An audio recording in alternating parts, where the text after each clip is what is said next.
Oke, kenapa Mbak? Saman tahu kan setiap kali telepon masuk ke aku secara langsung dan tidak langsung masuk di YouTube sama di Facebook, jadi hati-hati jangan pernah menyebut nama siapapun, termasuk namamu sendiri, karena saya tidak ingin setelah viral kalian minta take down. Kenapa sayang?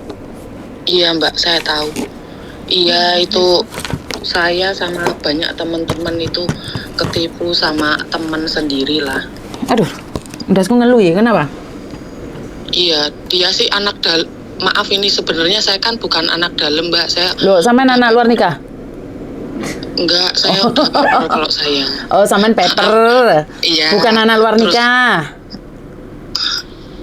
Enggak, cuman ini itu saya itu ketipu sama teman sendiri itu, tapi dia yang nipu itu anak dalam. Kok bisa ketipu, kenapa sih? Ya nggak tahu ya, kelihatannya baik-baik saja, nggak cuman saya, banyak orang. Jadi dulu itu kita ada arisan setiap 1 minggu sekali, ada yang $200, ada yang $500. Terus? Nah itu kalau kita kan tidak kenal satu sama lain dengan masing-masing anggota arisan itu loh Mbak. Oh iya, betul. Jadi kalau kita ada grupnya, cuman kan kalau arisan itu dikocok di grup, diliatin videonya. Misalkan yang dapat si A, ya kita taunya bandar arisan itu ngasih uangnya ke si A ya kan. Betul. Nah terus saya kan ikut ya berapa gitu, terus aku bilang yang 1 apa 2 itu nanti aku dapat terakhir nggak apa-apa lah, hitung-hitung nabung gitu. Lah itu nggak taunya itu pas menjelang Agustus itu kita kocokan terakhir itu bermunculan banyak nama, katanya saya terakhir gitu. Itu kan mulai nggak beres kan. Ya itu baru yang perkara arisan itu ada beberapa itu yang tertipu, ada yang 2 kocokan nggak dikasihkan uangnya, ada ya pokoknya banyak lah. Terus yang uang pribadi saya yang saya sudah kirim buktinya ke Mbak Yuni itu kan posisinya dulu saya itu pernah, hidup saya susah banget sampai viral di Facebook. Itu saya pernah nanggung utang karena saya harus bangun rumah, anak saya sakit-sakitan sejak lahir.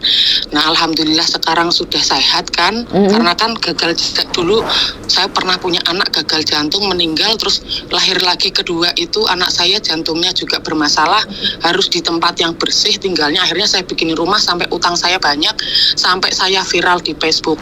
Tapi dengan belajar saya pernah jadi susah kan, apalagi dia itu si bandar arisan ini pernah nolongin saya Mbak Yuni waktu itu, pernah minjemin saya lah balas budi lah, 3.000 4.000 pas akhirnya sekarang saya kan punya pacar. Nah waktu itu saya dikasih pacar saya itu uang 50.000. Lah terus dia kan si bandar arisan ini kan juga rentenir Mbak Yuni. Nah, aku cuman bilang gini, Mbak, kalau mau muterin uang kayak gitu jangan utang di bank. Aku bilang gitu, nanti kamu mumet lah setor banknya, aku gitu. Ntar aku katanya sama pacarku mau dikasih uang, aku bilang gitu Mbak Yuni. Lah aku dikasih lah uang sama pacarku, aku ngomong sama pacarku kalau uangnya mau tak kasihin ke temanku itu buat modal gitu kan. Terus temanku gini, tenang nanti aku tiap bulan kasih kamu sisa usahanya, hasil usahanya bareng-bareng untungnya berapa. Nah ya tak pikir kan semuanya kelihatan baik-baik saja, kelihatan beres ya kan. Nah nggak taunya setelah perkara arisan ini muncul banyak yang ini, terus aku kan minta uangku sendiri yang 30.000 itu. Yang 30.000 tak minta, dia ngel-ngel, dipersulit, malah nggak ada jawaban, di chat juga nggak ada jawaban gitu kan. Nah terus udah gini aja, aku dikasih buktinya kalau memang uang itu kamu pinjemin ke orang, siapa aja yang pinjem. Kalau memang ada pembukuannya ya kita percaya.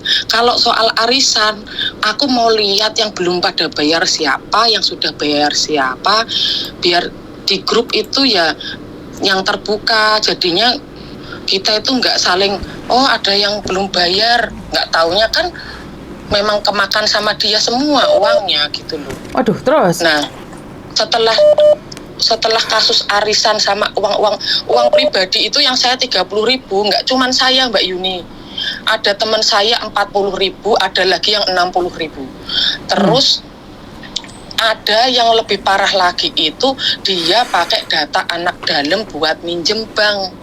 Itu yang kasihan itu, karena kemarin ada yang juga temenku kan dipakai namanya masih 4 kali harus bayar di publik itu, akhirnya minjemnya ke saya, kan kasihan daripada nanti ada surat diintermini majikan kan, kayak gitu kan kasihan. Ya terus tak bantuin dulu. Aku sih nggak masalah bagiku, oke. Aku pernah susah, nek harus itu bukan uang itu bukan rezeki saya, ya sudah gitu loh. Tapi kan kasihan yang orang-orang yang nggak punya ini loh Mbak ini. Yang pada gitu. Yang lainnya itu kan yang pada nggak punya uang itu kan kasihan. Kontraknya siapa ini? Punya aku kali. Mbak Yanti. Ah ya wes, kawan dikit. Makanan dulu gak sama paspormu. Aku mau lali salah. Iya makan dulu. Ojo kancung yuk, kancung nomor kona yuk. Iya siap. Gak usah takut. Di sini aman wes, balik orang ini kok. Tuh kono banyu kan ya, Dok ya? Iya. Alan mangan no. Mbak. Sik Mbak, jangan dimatiin ya. Tak nutup pintu depan. Iya. Sing tenang, gak usah wedi. Aku ki wedine ngene. Ora usah wedi wes. Aman. Ya wes. Ini Markona ke toilet dulu. Oh iya wes, tenang. Ini kuncinya di sini. Balikin ke sini ya kuncinya ya, cuma satu ha.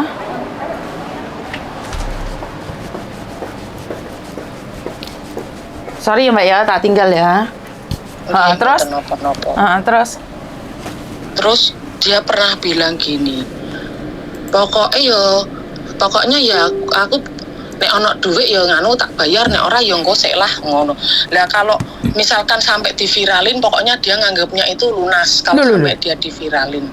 Lah tapi kalau kitanya diem, nyatanya sampai sekarang pun $1 pun kita nggak ada actionnya dia itu mau gimana. Apa maunya kita kan ayolah ketemu, kamu maunya gimana, penyelesaiannya seperti apa, kan seperti itu kan. Waktu kasus arisan itu dia terus habis kontrak di majikan itu, terus sekarang dia ganti majikan Mbak. Ganti majikan itu dia setiap pagi kan nganterin, sekarang jaga bobo itu, bobonya dianterin ke gereja setiap pagi. Kan tapi kalau misalkan saya pun ke gereja setiap pagi nyegat dirinya itu kan, tapi nanti kan kalau ada bobonya tahu apa majikannya tahu, nanti kita salah lagi ya iya, kan. Betul. Iya lah, terus ini kalau masalah soal bukti transfer itu, misalkan itu kan transfer uang itu kan dari ayahnya pacar saya itu transfer, karena pacar saya pakai HSBC, dianya pakai BOC kan nggak bisa.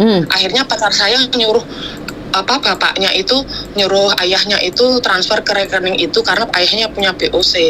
Lah kalau misalkan dari owner si punya rekening BOC ini lapor salah transfer atau minta uang itu kembali misalkan ke BOC, itu bisa nggak Mbak? Lah ke BOC nggak bisa Dok, kamu pokingin aja kalau ini adalah salah transfer. Jadi mertuanya dia harus bilang minta uang kembali, bisa itu.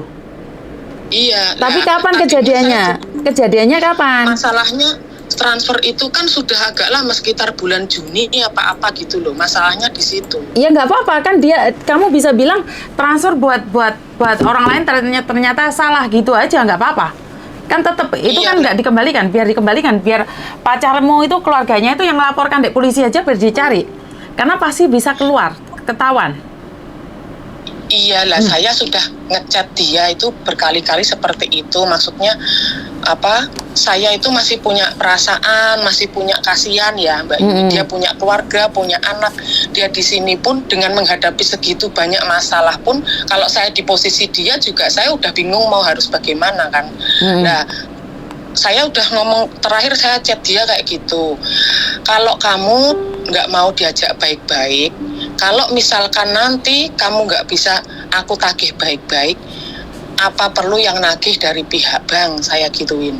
Kalau bank tidak bisa nagih, Dok. Kalau dari pihak bank nggak bisa nagih, sayang. Tapi dari pihak mertuamu itu bisa laporan polisi. Nah, ini bisa dinyatakan. Maksud saya begitu, Mbak Yuni. Maksud saya nanti kalau kamu nggak mau baik-baik saja, dari pihak mertuaku biar yang lapor ke bank. Kalau salah transfer, pihak bukan ke bank Dok, ke kantor polisi. Kantor polisi langsung. Oh begitu ya. Kalau bank nggak bisa. Iya. Langsung kantor polisi, terus polisi membuat kasus, baru dibuka DBOC-nya atas nama siapa, kan dia langsung bisa dicek KTP-nya. Jadi Iya. dia itu waktu extend visa atau ada apapun itu udah kasus kriminal ringan itu kalau dia nggak mengembalikan. Karena ada anak yang tiba-tiba naik di bandara dicegat gara-gara dulu dia ditransfer TNG dan dia nggak laporan. Ada orang transfer TNG pakai HP-nya dia nggak laporan, salah transfer. Jadi sama orangnya sudah dilaporkan, ditelepon, dia tidak mengakui. Iya, itu yang satu-satunya korban yang punya bukti transfer kayak gitu kan cuman saya. Cuman kalau saya sampai seperti itu, apakah saya ngerasa kayak saya nggak manusiawi gitu loh. Kok sampai aku sampai urusan sama polisi gara-gara masalah uang sama dia. Cuman kalau dianya didiemin, nanti dia malah keenakan gitu loh Mbak Yuni. Ya sekali lagi itu hak kamu sayang. Kamu bisa menuntut dia dan kamu bisa membiarkan dia. Karena sekali lagi saya tidak memberikan saran di mana yang akan menjatuhkan orang lain. Tapi kalau sudah keterlaluan dan kamu punya cara lain, ya udah lakukan aja. Karena itu adalah hak kamu. Iya kan, makanya saya curhat sama Mbak Yuni, pasti dia pasti lihat curhatan ini, dia pasti dengar curhatan ini biar dia berpikir Mbak Yuni. Kalau sampai dia memang benar-benar sudah tidak bisa ditoleransi, karena sama sekali nggak pernah ada satu kata maaf pun ke saya, ke semua orang itu nggak maaf sama sekali. Minta maaf pun dia tidak loh Mbak Yuni, kan hebat. Dari mana dia tahu saya? Wong saya nggak kenal sama dia pun nggak akan lihat punya saya, Dia benar nggak? sering lihat YouTube-nya Mbak Yuni kok. Oh, oke. Mbak Yuni kan sekarang terkenal lah. Saya aja tiap hari nonton Mbak Yuni kok. Oke. Saya tidak tahu seberapa terkenal saya. Yang saya tahu saya tetap jadi istrinya Pak Tony, jadi saya nggak merasa Istrinya terkenal. Pak Tony yang ganteng. Anteng ah, yang anteng ah. Ganteng nggak? Ya. Makanya kan saya cuman kasihan sama yang teman-teman yang lain itu yang pada datanya dipakai buat pinjem bank. Nah, uangnya dia itu buat apa sih Mbak sampai segitunya? Saya nggak tahu, tapi kayaknya sih buat memperkaya diri di rumah. Dia katanya di kampungnya sana itu punya rumah 3. Nah, terus teman saya yang kena tipu 40.000 itu pernah ngomong sama dia, dijual satu rumahnya buat nyaur ke aku sama ke dia gitu loh Mbak Yuni. Kata dia enggak lah, urusannya beda gitu. Loh maksudnya gimana? Coba kalau dia nggak mau menjual asetnya sendiri pun terus gimana? Ya. Kan susah juga, nggak ada titik temunya gitu. Betul. Dia selalu menghindar. Betul. Jadi ya wis, intinya kamu bisa melaporkan ke kantor polisi karena sekali lagi itu kan ada bukti pengiriman dan itu atas nama keluargamu, jadi bisa juga. Iya, terima kasih Mbak Yuni. Saya cuma pesan buat teman-teman, udahlah nggak usah yang percaya namanya arisan ini itu arisan. Mending menikmati gaji saja. Saya dulu pernah susah, hidup saya susah. Saya pernah kena utang bank ini itu viral. Saya sudah pernah. Jadi saya kalau ada teman dari kampung itu kesini ya tak bilangin jangan sampai utang bank. Nikmati hasilmu, nikmati gajimu apa adanya itu jauh lebih enak. Gitu. Ya terima kasih ya Mbak Yuni ya. Semoga Mbak Yuni bahagia, sehat selalu. Terima Matur kasih nembah nuwun, matur nembah nuwun. Begitu juga buat sampean nggih. Oke, sekali lagi buat mbak-mbaknya di luar sana saya minta maaf ya. Kalau masalah utang piutang saya tidak ikut campur karena itu bukan porsi saya dan bukan hak saya. Jadi kalian harus menyelesaikannya sendiri. Saya sebagai orang luar cuman bisa memberi nasihat. Kamu boleh memperkaya dirimu sendiri tapi dengan cara yang baik-baik, dengan cara yang benar. Wah, Miss Yuni ki sok pinter ya. Tidak, saya bukan sok pinter, tapi saya cuma ingin memperingatkan kalian semua bahwa hidup ini cuma sementara. Kenapa kita harus ngoyok banget? Kenapa kita harus sampai segitunya? Semua itu titipan, Mbak. Kalau masih sehat nggak apa-apa bisa membohongin orang. Kalau sudah sakit, kemana kita akan pergi? Jangan sampai uang teman-temanmu yang kamu bohongin itu buat sangu kamu masuk rumah sakit. Saya itu pernah dibohongin sama orang Hongkong sini. Uang saya dipakai karena itu adalah uang bisnis dan dia bilang nggak punya uang. Saya setiap hari datang ke kantornya dan tetap tidak dikasih apa yang saya katakan pada hari terakhir itu. Dan saya tidak pernah mencari dia. Saya bilang apa? Haula, 你唔俾翻我錢，我冇問題。但係記得啊，呢筆錢我俾你㗎，入醫院。Artinya adalah, oke lah, kamu nggak mau bayar utang kamu, nggak masalah. Tapi ingat-ingat, uang yang seharusnya kamu bayar ke aku dan kamu tidak ingin membayar, aku akan berikan ke kamu secara ikhlas. Buat sangu kamu masuk rumah sakit, tidur di ranjang. Itu pesan saya sama dia. Dan saya sangat menyesal, sejujurnya saya sangat menyesal mengatakan itu, kalimat itu. Kenapa? Karena akhirnya dia meninggal dunia 6 tahun yang lalu dan saya tidak tahu dia ada di rumah sakit sampai setengah tahun. Sangat mengenaskan sekali. Saya selalu berdoa sama Tuhan, Tuhan, jika sudah saatnya kau panggil aku, jangan kau berikan aku rasa sakit yang berkepanjangan. Itu doa saya, agar saya tidak merepotkan orang-orang di sekitar saya. Jadi buat mbak-mbaknya yang saat ini masih segar, bugar, dan kaya raya, semua itu titipan mbak. Saya takutnya diambil kapanpun dan kamu tidak bisa menghindar. Sorong golek duit tapi tidak bisa menikmatinya. Itu aja dari saya, kurang lebihnya saya minta maaf. Tidak ada gading yang tidak retak. Begitu juga dengan kata-kata saya. Ada yang menyinggung, ada yang menyakitin, ada yang bikin kalian emosi. Saya minta maaf karena omongan saya mungkin ceplas-ceplos, tapi saya jujur dari hati. Saya mengungkapkan apa yang ada, jadi saya tidak ingin munafik. Jadi itu aja dari saya, kurang lebihnya saya minta maaf. Wassalamualaikum warahmatullahi wabarakatuh. Berkat Tuhan mengalir atas kita semua. Semoga semua makhluk bahagia dan bye-bye.